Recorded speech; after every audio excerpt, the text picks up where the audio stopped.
And as we enter the third week of this extensive investigation tonight, we are getting a more in-depth look at the role K-9s are playing in these search efforts. Channel 3 Eyewitness News reporter Aya Galau spoke with the law enforcement analyst, retired State Police spokesman Lieutenant J. Paul Vance, who spent 43 years with the State Police. Aya, what are some of the major takeaways that you got from the conversation you had?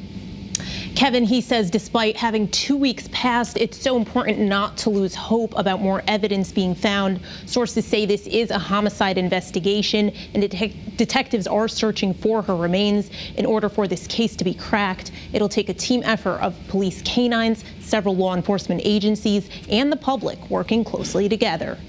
Week 3 of the search for Jennifer Dulos, and investigators are working around the clock alongside K-9 units.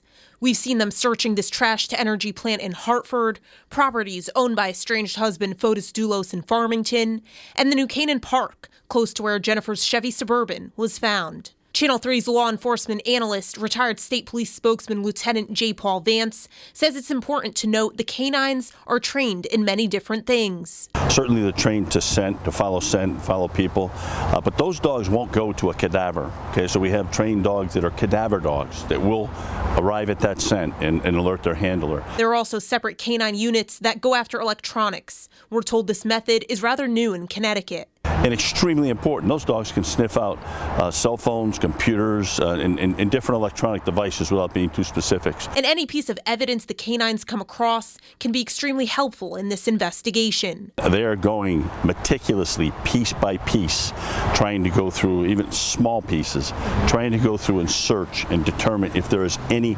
physical evidence there or anything else that would be pertinent to the investigation. It's a tedious and dirty process, but they'll continue searching until they find something, or they've searched every square inch. And with this case spanning many town lines, Lieutenant Vance says members of the public also become team members in this investigation.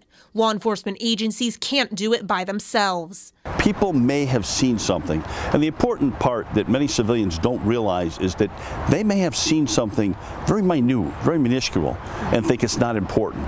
Don't decide that. Let law enforcement decide that. And as the clock continues to tick, it's important that law enforcement agencies and the public do not lose hope. It's a fearful outcome, quite frankly, but you always have to have that hope that the possibility exists that you can locate that missing person. Since search efforts first began, police have already received more than 200 tips. If you have information or surveillance video that could help investigators, you're asked to contact New Canaan Police. Aya Galau, Channel 3 Eyewitness News.